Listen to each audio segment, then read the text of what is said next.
Salvate omnes. We're going to continue with chapter 22, the longer passage. Again, as I've mentioned several times at this point, the test, which will be not this week, but next week, and we'll have a review session for that, will consist of chapters 20, 21, 22, about 7 or 8 sententia antiquae, which we've covered or will cover. So about 3 from each chapter, 2 or 3 from each chapter, and one of the longer passages from chapter 21 or 20, early in the morning, 20, 21, or 22. So please get your book if you don't have it. I also want to pull up a Latin declension chart. As I mentioned, it's probably a good idea to print this out and have it next to the video tutorials, as well as next to you when you're studying on your own. Let me go ahead and pull that up. Again, this is the one I find most aesthetically amenable. So we're going to refer to this. Again, this is the key for the nouns and the adjectives. The verbs are separate, of course. And these are basically our parts of speech. And you'll see that in the next chapter, they're going to introduce the 5th declension. As you know, most Latin nouns are in the first 3 declensions. So the first 3 in particular are essential. If you can master the first 3, your Latin will be in fairly good order. All right, let's go back to our reading here. Venitiam magna aetes nova, de caelo mititur puer qui vitam de orum habebit, Deosque vedibit, et ipse vedibitur ab illis. Hic puer reget mundum cui virtutis patris pacem ded erront, paucam mala autem ramanebunt, quae homines jubibunt laborare atque bellum asperum, que erront etiam altra bella atque iterum ad Troiam magnus mititur Achilles. Tum puer ubi iam longa aetes de virum fecerit, erunt nulli labores, nulla bella nautae ex navibus discedent, agricola quoque iam agros relinquient, terra ipse omnibus omnia paribit. Currete aetetes incipe parve puer, scirer matrem, et erizati spiritus mihi tua dicere facta. Again, even though we largely read Latin, it's probably a good idea to say it aloud. Remember, all throughout the ages, people didn't have books, they didn't have a text, they didn't have copies, and so you learned by listening and remembering. And so Latin in particular requires basically memorization. And of course, if you think about it, that's how most people learn. Imagine again, if you're a brain surgeon and you walk into the surgery room and you have forgotten how to proceed using a book or a video, it's probably not the way to go. So memory is kind of a lost art, but I think we all recognize the importance of memory if we stop and think about it. All right, so let's go into the reading here. So again, we have to get our vocab, and again, don't forget not a lot, but several words for each chapter are going to be here, so you want to sort of have this available as well. So as we go back here, the key is finding the subject and the verb. Well, the verb is right here. So this is present tense. So Lily comes now, great age new. But of course, we want to put that in more idiomatic English. Again, your translations may have slightly different word order. As far as the test, you could have a different word order. What I'm looking for, again, is the sense of the language.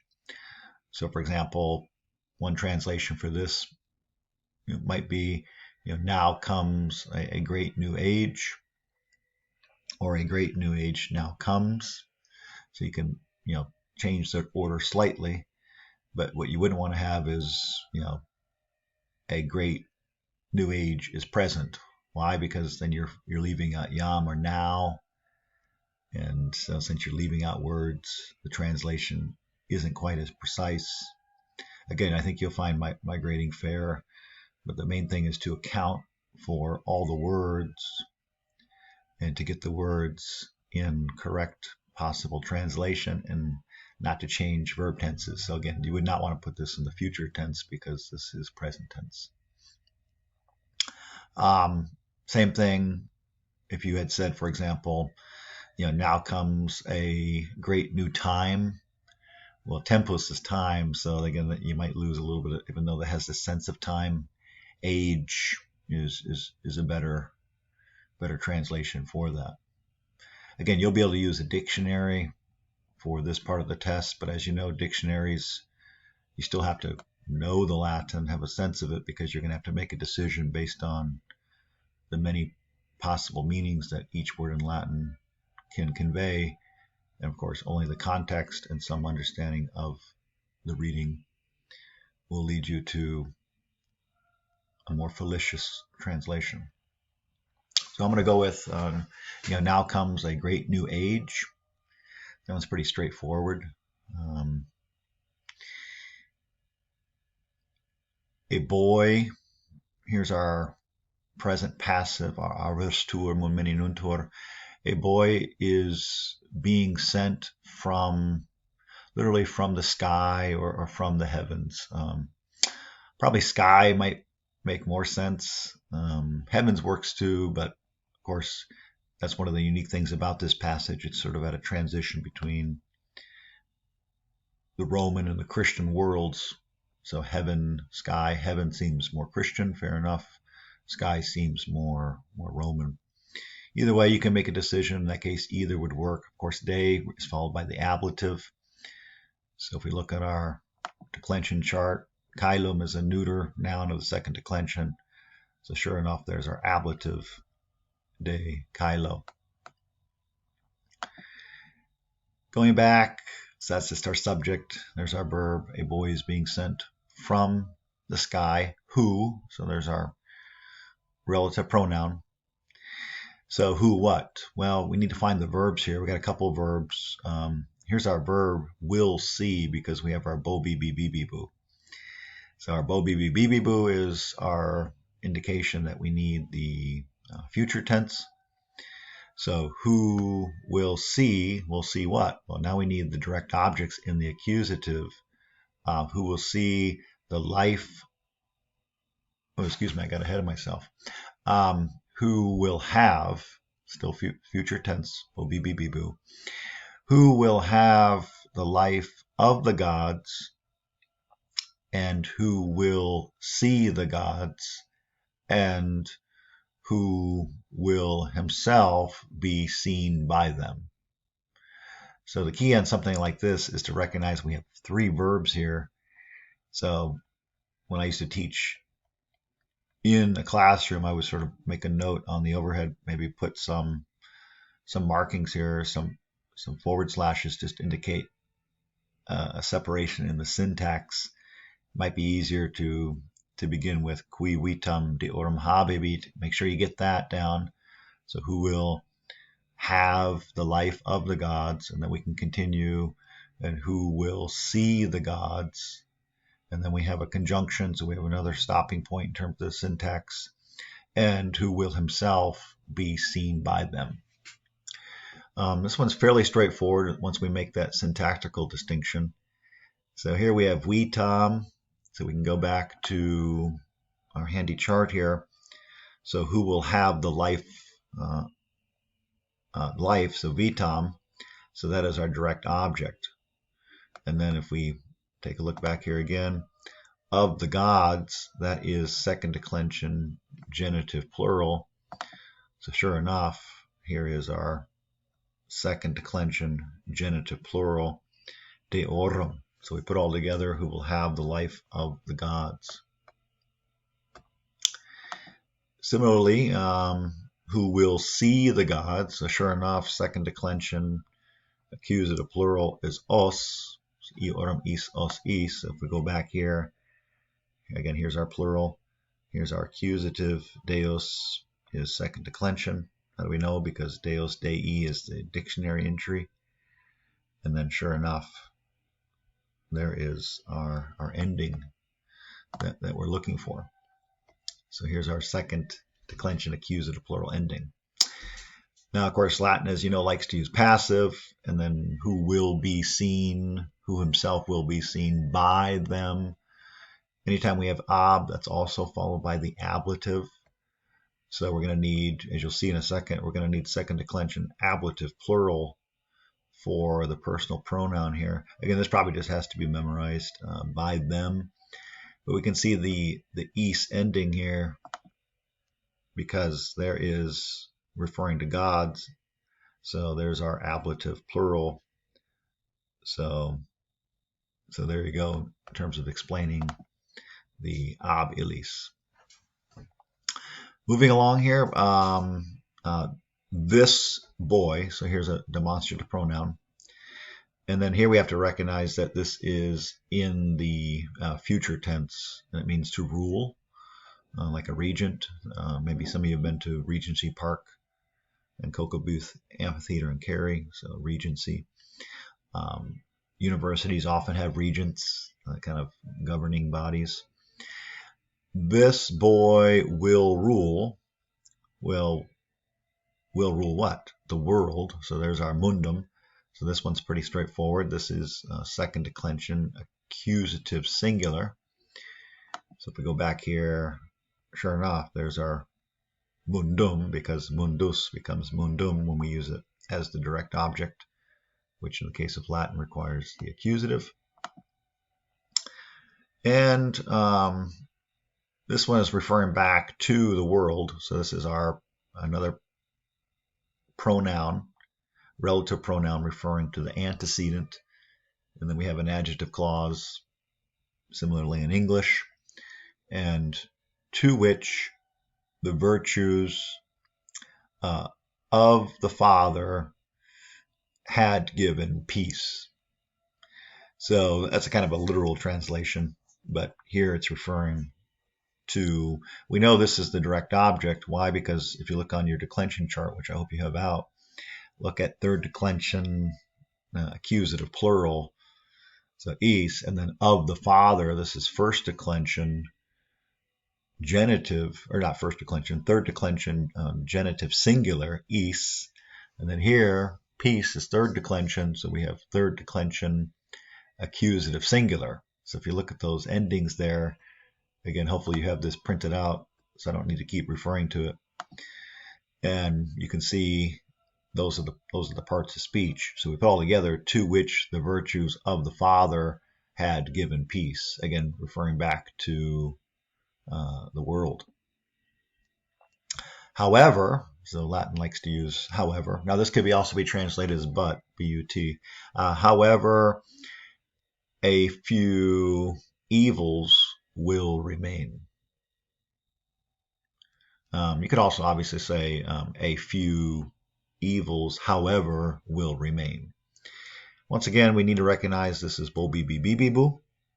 And evils, in this case, is going to be second declension neuter plural. So again, I'm not going to do this through the entire lesson because it's a little bit awkward to go back and forth, but I encourage you to have it out so you can reference it as I talk about it. So here's our nominative plural. So that's referring, so we know it's the sub in the plural. Another good tip for recognizing that it's in the plural, of course, is to look at the verb. So we know the verb ends in NT, and we should know by now that's third person plural. And then we know this is an adverb. That can't be the subject. This is an adjective, few. So the only word remaining is male, but we need subject-verb agreement. So we put all it together, either the case endings or the plural form of the verb. And we put it all together. And we have, however, a few evils will remain, which here referring back to the evils. So we have our plural form of the relative pronoun, which will, here's our future tense again, bo be be boo, will order or rule or command. You can decide which one you want to come up with. Will, might even say control, but will order men to work and also to wage a difficult war. So let me go over that again, which will order men, in other words, have them under control. The evils have the men under control, which will order men to work, which also means, of course, to suffer, and also to wage a difficult war. So you could also translate this as, well, to work is probably the better translation, but of course, labor is a kind of suffering. When you use war in Latin, Latin's going to use this word right here. This also can mean to carry, but we don't carry war, we wage war. So there is our second declension neuter accusative singular. So if you look over here, in fact, they have actually used the word bellum in this chart. You can see there's our bellum malum referring to the accusative. We know it's not the subject based on the syntax in the sentence. So here war is being used as the direct object because the homines, or the men, are the subject who are carrying out the war. Okay, so there will be. So we just need to recognize this as the subject and verb here. So there will, in this case, I guess there will also be other wars, and once again, the great Achilles will be sent to Troy. Now, of course, what's going on here is Virgil is sort of creating a myth of the rebirth of Rome. Again, you can read the context down here. In the midst of ongoing civil wars, of course, Julius Caesar had been assassinated 4 years earlier when this apparently was written. And so at this point, there's an ongoing war between Octavian and Mark Antony and Brutus and the like, which of course will end with the Battle of Actium in 31 BC. And at that point, of course, Julius Caesar's nephew, Octavian, Caesar Augustus, will usher in the imperial age, about which Virgil wrote a lot, especially in the Aeneid. But here it's going back to this idea of Homer, which Virgil himself is connecting with, but also how peace emerges from war and suffering. So again, there will also be other wars, and again, or once again, great Achilles will be sent to Troy. Then a boy, when I guess here, when after a long time. This one's kind of tricky to translate, but literally, then a boy, when now long age. Him, man, will make. So we put all together as then a boy, after, I guess you could even do a free translation in this case, then a boy after time has made him a man. That actually might be, I think, a better translation, although Latin is a little bit different, but that's the sense of it. Will, so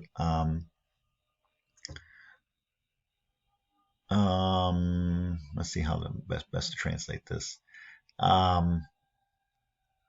Okay.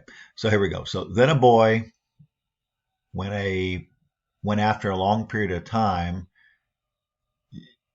he has become a man, will create no more labors, no more wars. So the idea here, of course, is that he's ushering in a kind of age of peace. Again, that was a little bit tricky to translate, but you can mess around with it and massage it out to get it in better English. And then sailors will leave or will depart from their ships. Literally from ships, as you know, Latin often doesn't use a possessive adjective. Now, why would they be leaving ships? Well, because if they're no longer fighting on the seas, you're going to see that's the sense of it. Farmers also will now leave to their fields. In other words, like George Washington, many, many centuries later, after the American Revolutionary War. Of course, Washington also was following the Roman general Cincinnatus of the Punic War era. But farmers will now also return to their fields. The earth itself will prepare will prepare everything for all men. So the earth itself will prepare everything for all men. In other words, that it'll be a new age of prosperity where people aren't suffering and limited in their aspirations, but everything will be prepared or provided for them in terms of their everyday needs and happiness. And run, literally run or hurry, ages, begin small boy to know your mother. Over here they have, i.e. to be born. And there will be enough spirit to me to speak your deeds. In other words, this is one reason why Virgil, I think, is not in the Wheelock's Latin. Virgil's very difficult to translate. This is kind of a adapted excerpt of a longer text, and that's why some of these sentences are a little bit tricky to get in idiomatic English. Ultimately, this Virgil's greatness is that, like all the greatest writers, his Latin is almost untranslatable. It's very hard to get into good English, especially in this format we're doing now, without sitting down and writing it out, because it's hard to write and talk at the same time, and this really requires your full attention in terms of getting it in the best English. But you get a sense of it. So here we have our second person plural imperative, not referring to people though, but the ages. So hurry, ages, begin, small boy. In other words, hurry, ages, be born, small boy. So literally, to be born, small boy. That's actually a better translation. So hurry, ages, begin, small boy, to be born. Or hurry, ages, be born, small boy, and let your spirit inspire me to tell the world of your deeds. In fact, I actually like that translation. The more I think about it, the more coffee I drink to try to wake up this morning. But you can see there's really nothing of, and let your deeds inspire me to tell the world of your deeds. There's no mundus here or mundum, but otherwise the translation can seem a little bit stilted.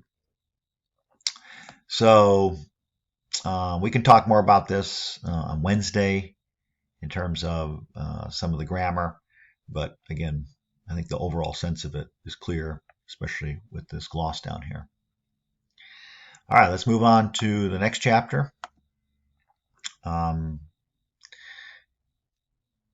You will want, of course, to read this probably a couple times. That's been my experience, is read it once just to kind of let it sit in, and then read it a second time, and especially the examples to try to understand the concepts. Reading it a third time and beyond that's probably not that helpful. You just need to practice it at that point.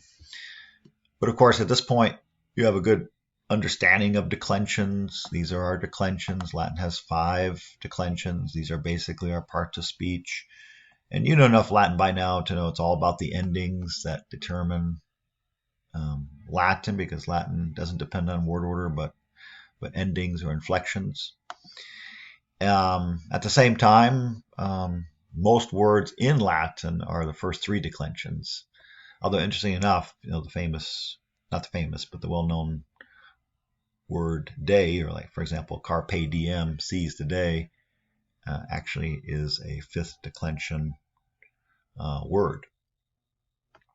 And then we have some ablative. The ablative, as we've mentioned in a previous video, is probably the trickiest case, for reasons that you probably know by now, is that it requires a variety, or often requires a variety of prepositional phrases. And the fact that Latin often doesn't give us the preposition, we have to do a little bit of experiment or trial and error to determine what preposition in English is going to be required for that translation. So oftentimes you have to kind of go through your head with, from, at, concerning, over, under. Could be a variety. And of course, prepositions, as in English, we have 2 kinds of prepositions: prepositions of time and prepositions of place. So for example, if we say that we're meeting at 2 p.m., that is a preposition of time. But if we're saying we're meeting at Starbucks at 2 p.m., then we have the same preposition at, but we're using it for both place and time. So that's, I think, one reason why the ablative is a little bit tricky, is we feel like we're missing something, and indeed we're missing the preposition and the article a or the, so we have to be good with our English in order to supply that. But these are some good examples here. I'm not going to go over these because I think they're pretty self-explanatory, but I would definitely read these and understand these examples before going on to the chapter. Okay, let's go to take a look at the vocab. Again, on your test, you will have vocabulary matching. So you might get something like res publica, and you need to know that that means republic. Once again, the words in italics, those are possible translations. So in your dictionary, if you looked up res, you would see thing, matter, property, business, affair.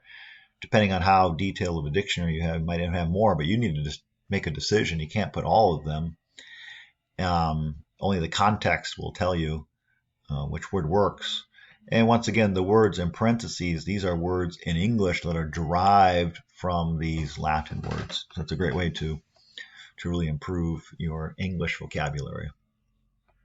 So definitely take a look at these. Again, for this part of the test, you cannot use a dictionary. I'm not sure what that would be testing for obvious reasons, per common sense. But for the translation parts, namely the sententia antiquae and the longer passage, you can use a dictionary. So hopefully you have a dictionary. We do not have extra dictionaries in the foreign language department. All right, let's go ahead and take a look here. Again, take a look at the vocab before you move forward. As a rule, we're going to omit the exercises. If you want to do those on your own, you can, but we're going to omit those. And we're going right into the proverbs or ancient sayings. And you're going to see we have ablative and 5th declension as the grammatical concepts in this chapter. Not always, but often.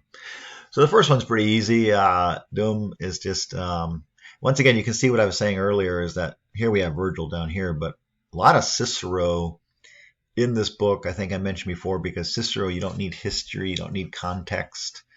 And because these sentences are so short in the Wheelock's Latin, in other words, we don't have long passages or books that we're reading, it just works. Whereas, as you saw in the previous passage, Virgil is a little bit trickier. So here we go. We have dum vita est, space est, pretty straightforward. While there is life, there is hope. I think I mentioned before, one reason I like Cicero is he really believes in human nature. He's not naive as to human nature. Indeed, he himself would be beheaded in 43 BC.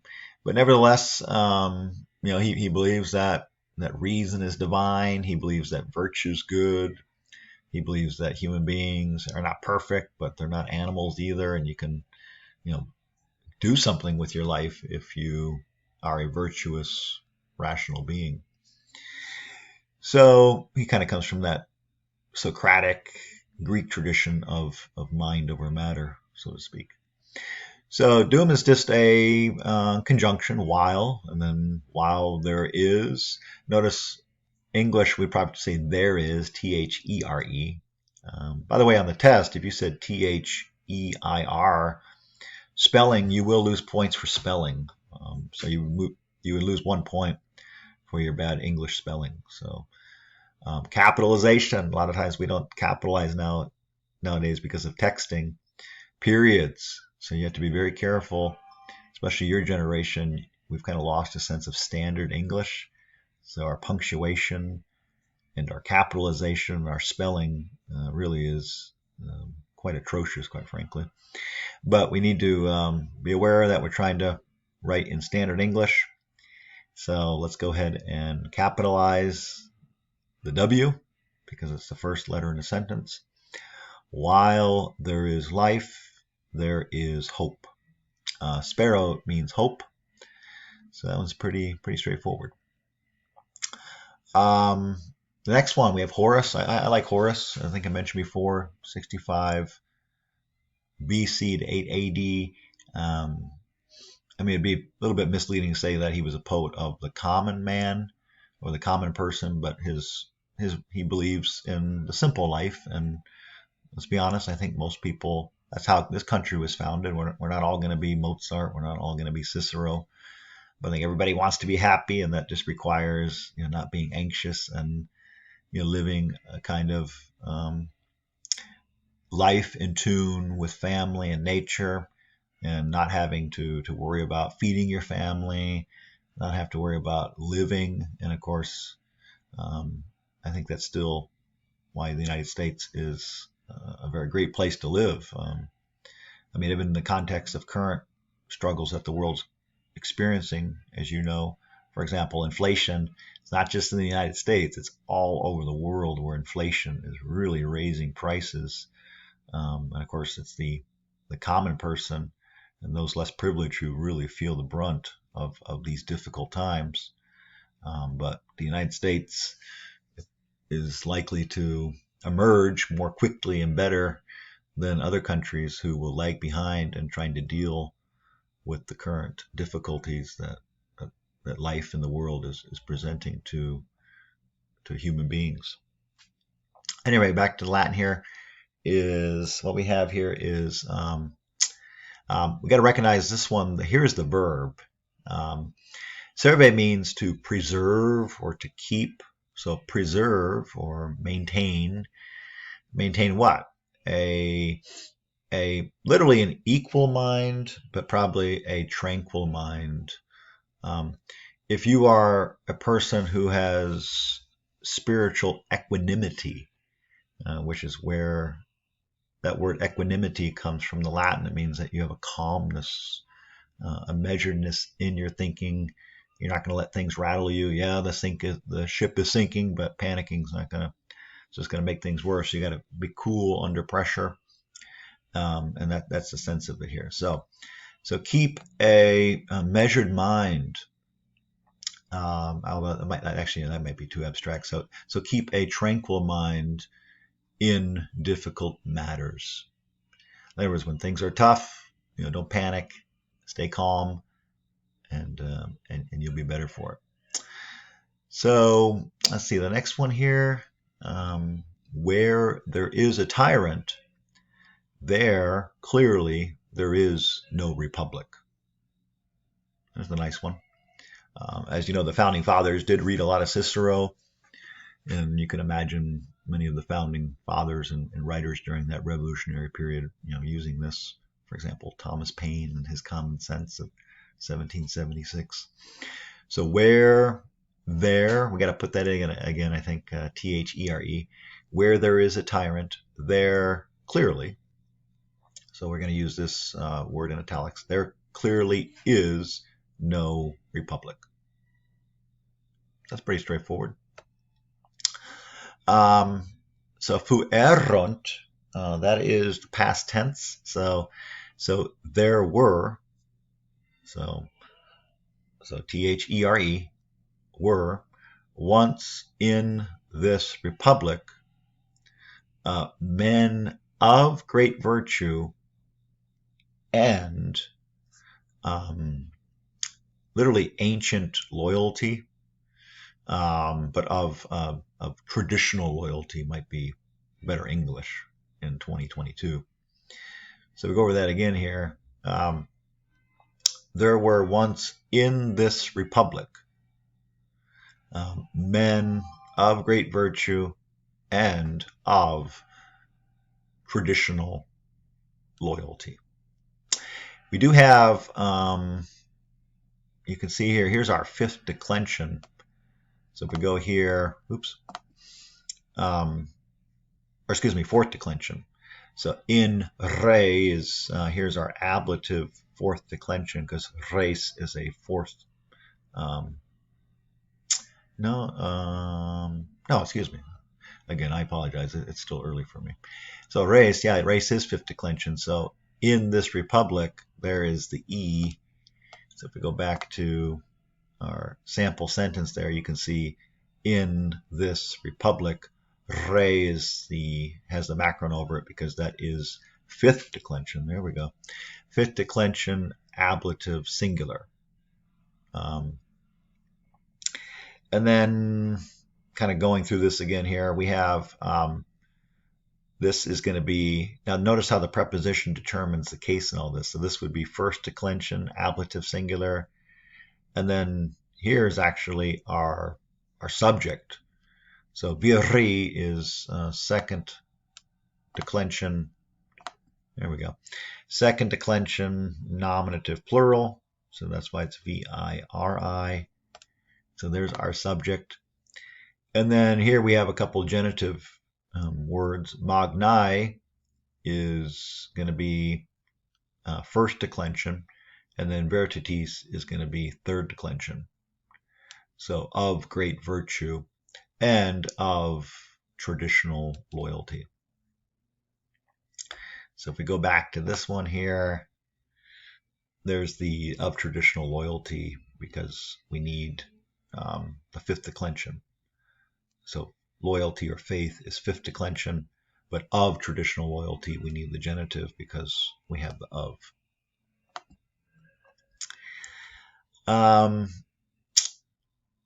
Here we have quinque 5, hanc rem publicum salvam esse volimus is, again, we're going to follow the gloss here. So make sure you use this, it's helpful. So we wish, could also mean we want, but we wish this republic to be safe. That one's pretty straightforward. We wish this republic to be safe. All right, so it's pretty straightforward there. Notice that the adjective safe agrees with publicum, and then of course this is just our infinitive to be because volimus, mus is we, is the main subject, and so it's followed by our infinitive. These, we've seen these a couple times, I've kind of glossed over them. These are the demonstrative pronouns. You should have an index of this in the back, but these also need to be memorized. Hik, hike, hook, huyus, huyus, huyus, huik, huik, huik, and so on. But those are our demonstrative pronouns used for emphasis. All right, the next one here, space coniuratorum molibus sententiis multorum civium alitur. So we know that space means hope, so we can use that again. So, and then we have orum, which should indicate to us that this is second declension genitive plural. So we have the hope of the conspirators. Remember, we saw this in a previous chapter where Cicero was aware of the conspiracy by Catiline and others to overthrow the Republic, and so that's the context for this. The hope of the conspirators, and then we need a verb. Alitur, I think we've had as well in a previous chapter, literally is being fed or is being fueled or is being nourished. In other words, that if you're going to conspire, one would assume that you have some kind of support, otherwise you're going to be discovered and arrested very quickly. So the hope of the conspirators is being fueled. I actually like that, although that's, maybe that's too much of a free translation, but is being fueled or is being fed. Now, by what? So here we need the ablative of means. Literally by the soft sentiments of many citizens. Now, what does he mean by that? Well, he means that people aren't standing up to people who are trying to bring down the Republic, or they're not standing up to corrupt politicians. And so here we have the ablative of separation. So if you look here by mulibus sentis, this is going to be third declension ablative plural. So just to kind of show you right there, there's our ibus. And then if we go back to the other word, sententis, sententia, of course, is first declension. So first declension ablative plural is is as well. So there's our endings for that. So we put all together, the hope of conspirators is being fueled.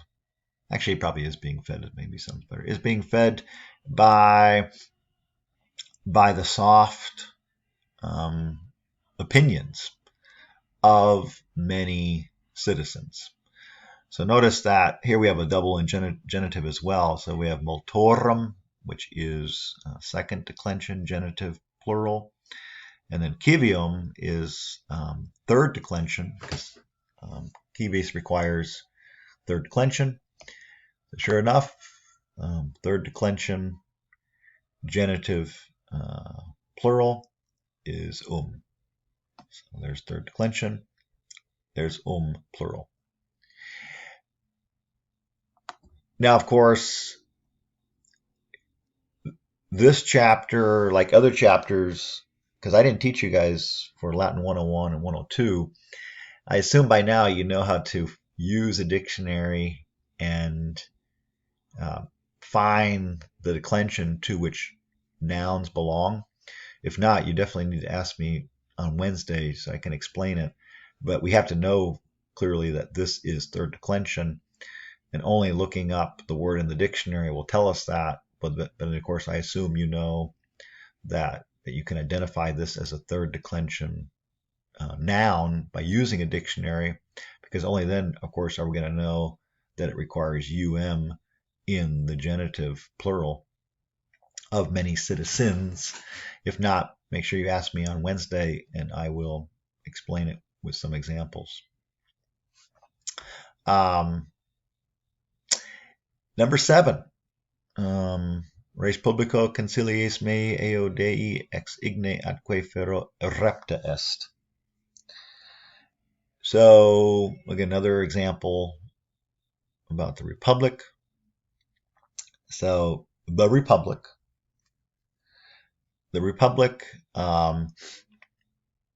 conciliis meis means by my plans. By my plans, he's referring that he is the one who discovered the plot of Catiline and the other conspirators. So the Republic, by my plans, on that day, from fire and also from sword, was rescued, literally was taken. So again, we probably need to put that. Now on the test, I would encourage you to keep it as literal as possible, and I think it works. Again, translation is actually much harder than people realize. So in English, of course, we want the subject and verb first. So in English, you might have something like that, that on that day, maybe even begin with the adverbial expression rather. So eo dei means on that day. Day, of course, is fifth declension. So there's eo dei. So that's why we're getting die with the macron. So on that day, the Republic was rescued by my plans from fire and also from sword. In other words, from people killing each other and burning down buildings. So you can see that would probably be a good translation for that one. By my plans, again, concilium is a second declension neuter. So why does it end in is? Well, it's because we need the ablative plural. Sure enough, second declension neuter plural is is, and here we just have the possessive adjective agreeing with that. So here's our neuter concilium. So you can see conciliis meis is the explanation for that. Number 8. Quad can mean a couple of things. Can mean which or because. So you have to kind of look at the context. Well, we don't have an antecedent here, so it must be a conjunction because. In other words, there's no noun that it's referring to, so we're not going to use it as which or that as a relative pronoun just based on the context. And odious, if something is odious, it's something you don't like an odor. So we put it all together is because they hate war, they were fighting for peace with fidelity. So here we have Livy, the Roman historian. He's probably talking about the Punic Wars with Carthage and Hannibal, although we don't know for sure, but likely. So we do that again. This one's fairly straightforward. Because they hate war. Bellum is neuter. So we know it's not this. Well, actually, we don't know, but actually, we do know. So we know that bellum is the accusative direct object. Why? Because the verb is in the plural.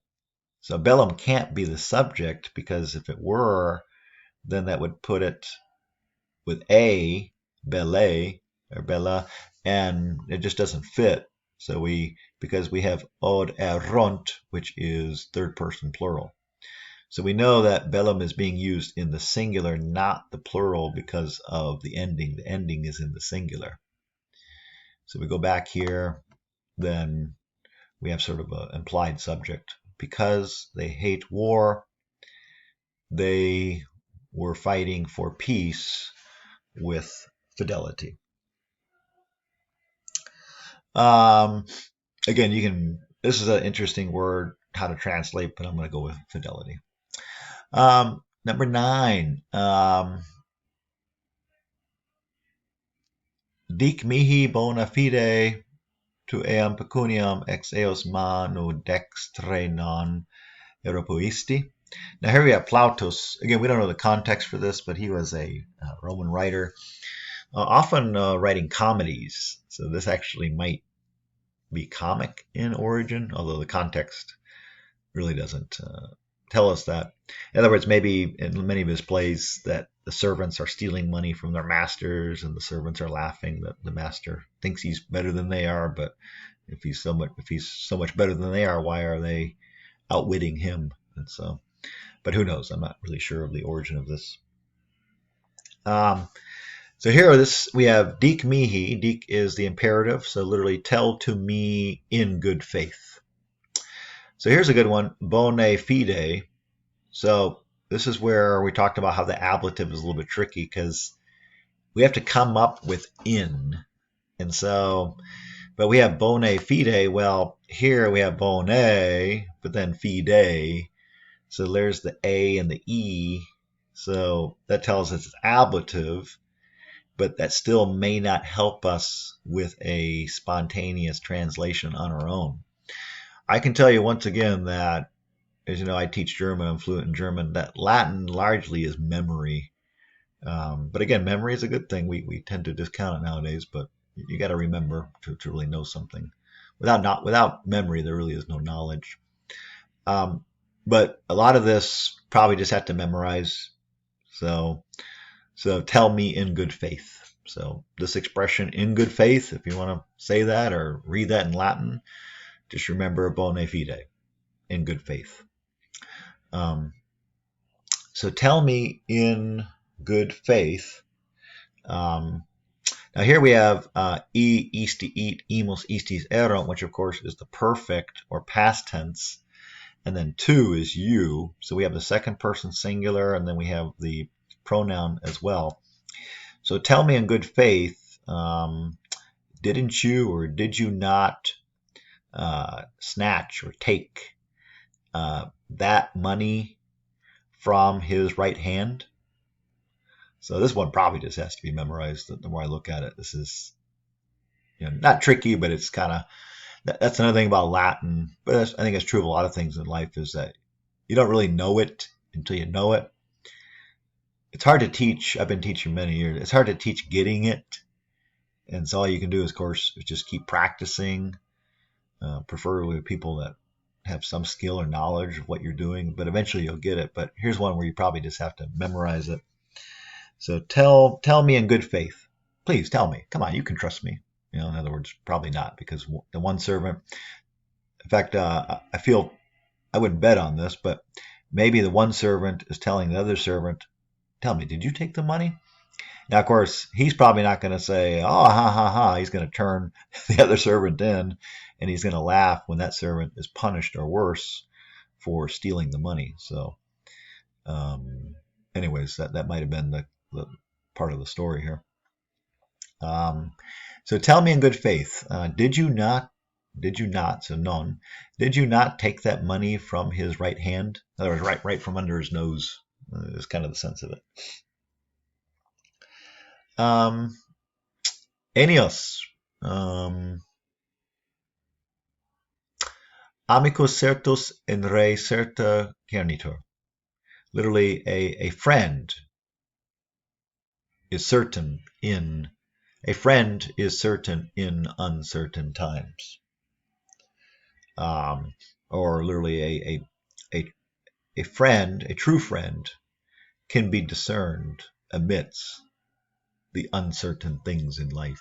Or a true friend is you know your true friend when things become uncertain. So literally, friend certain in things uncertain, discerned.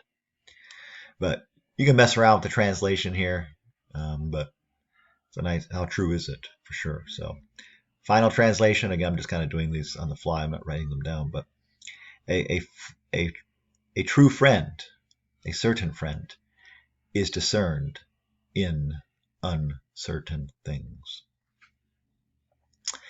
And then we have Homer, Homerus auditorum in medias res rapit. So Homer takes the listener literally into the middle of things. What does that mean? That nobody saw deeper into human nature than Homer. So Homer takes the listener into the depths of things, into the middles of things, to the center of things. This one's pretty straightforward. Auditorum is third declension, accusative singular. And then in medias res, so look at our res there, that is our fifth declension. Sure enough, this one is interesting because he's taking the listener into something. So if we have where to, we need the accusative in Latin. In Latin, if the question is where to, we use the accusative. If the question is where, we use the ablative. So you might want to make a mental note of that. I think I mentioned it in a previous lesson as well, but that's why we have res and not rebus, because Homer is taking the listener to there. Now, once they're there, then it would be rebus. but in this case, Homer is the agent. And then we got some Virgil here. It's a nice one here. Felix, Feliz Navidad, felicity, happiness. So happy is he, or happy is the person who is able to understand the cause of things. And he is fortunate who delights in the ancient gods. Cicero indeed said that we Romans owe our superiority to our belief in the gods. Little footnote, I can't think of any culture or civilization, and I've studied a lot of cultures and civilization that flourished in any meaningful sense without a belief in something higher, some principles, some first things. A society of agnostics and atheists is a society that is doomed to decline in any serious political, moral, or spiritual sense. So the Romans, in one sense, prospered because of their faith in the gods. Again, that doesn't mean that they practiced it correctly or they were moral beings in any strict puritanical sense, but they did believe, and their language and their civilization gives evidence for that, because you're not going to build a civilization or write like Virgil did without a belief. Anyway, so it's important to believe, my friends, believe. So Felix est qui potest causes rerum intelligere et fortunatus ille qui Deus antiquos diligit. So happy is he who is able to understand the cause of things. There's our rerum, the cause of things. So there's our genitive plural, the cause of things. And fortunate is he who delights, who takes delights, who delights, who delights the ancient gods. So antiquos Deus, second declension, accusative plural, eorum is os is. All right, moving on. We're going to skip 13, 14, 15, 16. Indeed, for the tests, I would focus on the first 10 in each chapter. That'll kind of narrow the range a little bit. So the first 10 in chapter 20, the first 10 in chapter 21, the first 10 in chapter 22. So moving on to, oops, I went too far here, to the longer passage. Okay, so it's not real long, but it's important. So here we have Cicero on ambition and literature. As you know, I think I might have shown this to you before. I'll just show you again. Is if we look at the Latin library, the reality is that we know more about ancient Rome from Cicero than, so these are all the great Latin writers, than any other writer. So if you just look at all his writings here, generally broken up into three different kinds of categories: his letters to his friends and family, his philosophical writings, a lot of which we have in the Wheelock's Latin, and his political writings, or his oratorical writings. So a lot, whereas if you look at someone like Virgil, who is arguably Rome's greatest poet,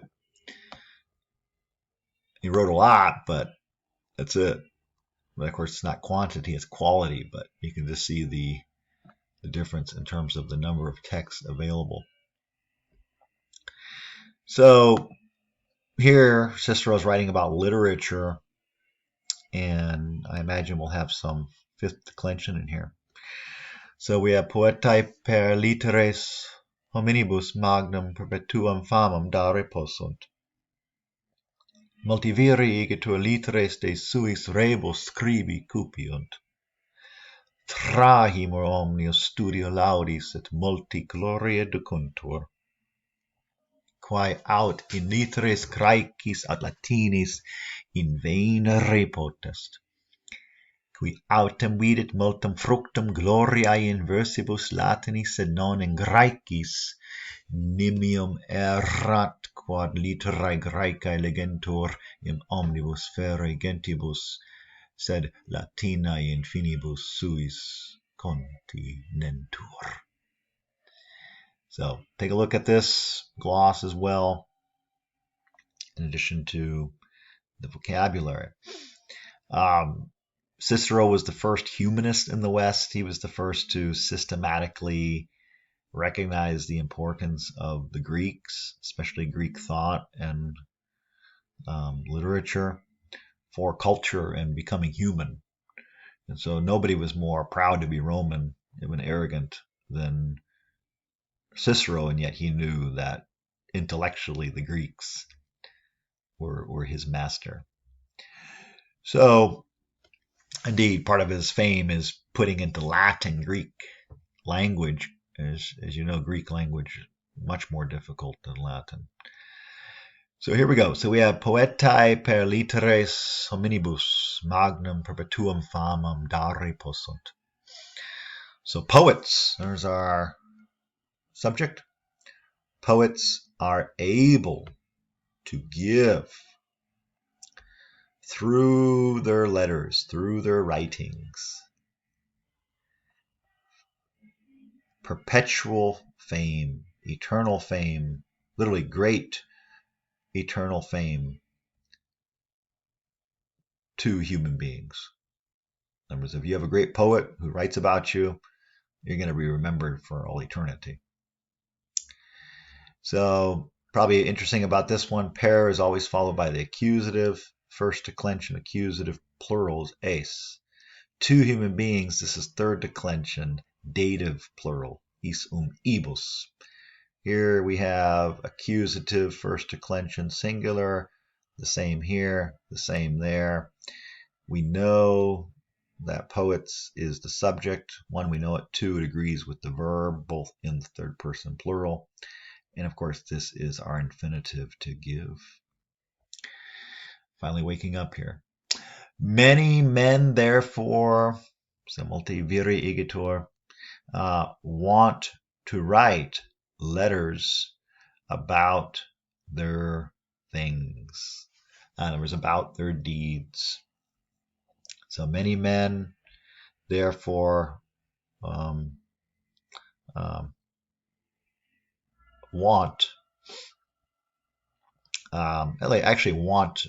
to be written.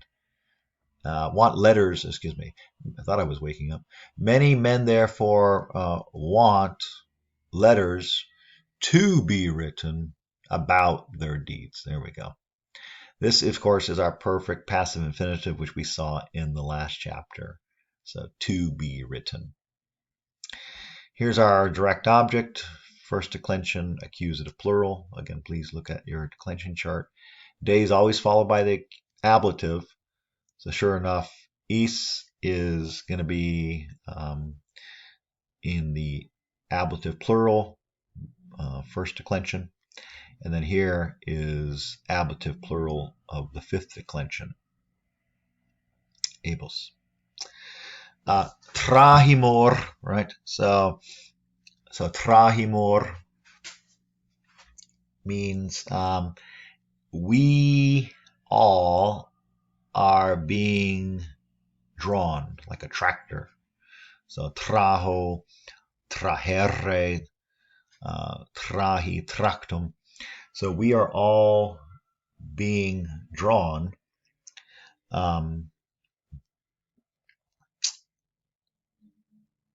by the study of praise, and we are all being led by much glory. So this one is a little bit trickier to translate. So let's break it up into two clauses. And we can break it up using the conjunctions. So here's our first clause: Trahimur omnis studio laudis. So we are all being drawn. There's the passive. Aris tuum, not aris tuum, but aris tuum mininuntur. So we're all being drawn by the study. So here's the ablative, second declension, ablative singular. And then this is where we get the word applaud or laudatory, by the study of praise.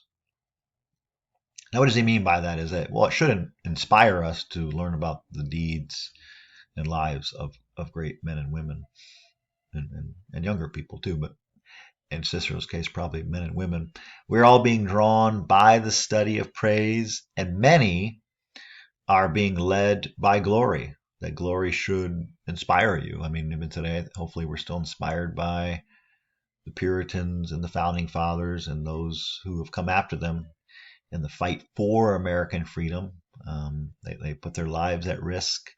They sacrifice entertainment for something bigger. So it ought to inspire us, if not in deed, certainly in thought, that these were people who were pursuing something more meaningful. And many are being drawn by glory, which is able to be found either in Greek literature or Latin literature. So out means either or. That one's pretty straightforward. So which is able to be found either in Greek literature or Latin literature. Again, literally letters, but that's what literature is. If you think about it, all language is different combinations of the ABCs or different letters. But of course, the different combinations are infinite. New words are being created all the time. So if you master your ABCs, just like in math, if you think about it, all math is, I mean, obviously once you get to the highest levels, it's not this simple, but generally if you can command your ABCs and your vocabulary is good, you could be fluent in any language. I mean, German uses the same script as English does. So if you know your ABCs, in theory, you should be able to learn German. You should be able to learn Latin. Similarly, math, if you think about it, most math, even at a very high level, is just different ways of adding and subtracting, multiplying and dividing. Of course, because ultimately you're just trying to reduce that complex problem to simple computations. Pretty much anybody could count to 1,000,000, but of course math uses symbols and in order to represent those real and unreal numbers. The trick, of course, is translating it into simple numbers. But whoever sees, but whoever sees, literally, but whoever sees much, I think we had this in the last chapter, much benefit of glory in Latin verses, but not in Greek's, errs greatly, because Greek letters are being read almost by all mankind, but Latin is contained within its own borders. What he means by that, of course, is that he is ascribing to Greek literature, and hence the Greek mind, a greater universality than what Cicero often observes as the arrogance and hence provincialness or non-cosmopolitan attitudes of Romans in terms of their attitudes, that the Greeks, in one sense, were the first universalists. They were the first cosmopolitans, and Cicero spent a lot of his life trying to create a great Rome, but a great Rome not only for Romans, but a great Rome or a great model for all human beings. Similarly, Christianity, which would not have materialized historically without Rome, Christianity is not just for Christians, but in theory for non-Christians as well. And so it's that aspiration of universality that we see time and time again as one of the great themes in Cicero's writings. So let me go over that last sentence again. Again, we have a longer sentence. Again, my pro tip is to use the punctuation as a stopping point too. So really we could put, forward slashes here. Let's make sure we get this before we continue. Similarly, just knowing these two sentences, let's get that before we continue. Similarly, let's put a stop here. Let's get this next clause before we continue. Because that's the syntax, and that'll help you work your way through the sentence, especially with longer sentences. But whoever sees much benefit of glory in Latin verses, but not in Greek verses, errs excessively, because Greek letters are being read almost by all of mankind. Here's a good example where it says in omnibus gentibus, but if we say because Greek letters are being read almost in all of mankind or in all of the human race, it just sounds a little bit weird because something is read by someone, not in someone. So prepositions are just different in every language. But Latin, in other words, Latin letters, Latin literature, literally is being contained like a continent in its own borders. And there's some questions down here. I kind of suggested one possible way to read it, but that Cicero is aspiring for the cosmopolitan nature of attitudes, and not just because Greek had at that point declined politically. What it means to be human is not political power, but spiritual energy or spiritual goodness or spiritual cultivation or spiritual. You can define it in your own ways, but human is spiritual and power is material, and you can see Cicero playing on that distinction. Well, we did a lot today. So on Wednesday, please try to have a look at these by Wednesday. Again, the video is probably not going to be available till midnight, so just sort of keep that in mind. I guess that's the policy with YouTube or whatever. But take a look at these. So Wednesday we'll have our Blackboard discussion. Again, once again, I'm coming from my other job, so by the time I get home and let the dogs out, sometimes it might be 6:15, but no later than that. So just be patient. Again, I hope to be here by 6, but that traffic coming from Wake Forest is horrendous at times, especially if there's an accident. But I trust assured I will be here and to answer your questions. So then we'll have a Q&A if necessary. Again, if everything's good, because again, let's be honest, Latin is a lot of memorization. So if you feel like, okay, with a dictionary and having seen this video and based on my previous knowledge of Latin or proficiency, I feel good about it, then you don't need to ask questions just for the sake of asking questions. That's a little bit absurd. But then next week will simply be a Q&A where you have a chance to review these 3 chapters. So next week will largely be just a review, and then once again we'll meet Wednesday to see if you have questions about 20, 21, 22. And then I'm going to start another video for the following week, but then you'll be required to take the test at that time, within an open window, either coming to my German class or making arrangements through the foreign language department. Again, I still need to look into the details of that, but it'll be flexible for everybody. And then you'll take it. But again, we will continue with chapter 23, and then of course you might do that in conjunction where you sit for the test, even though we're on to chapter 23. All right, so happy learning, and we will be in contact soon. Valete omnis.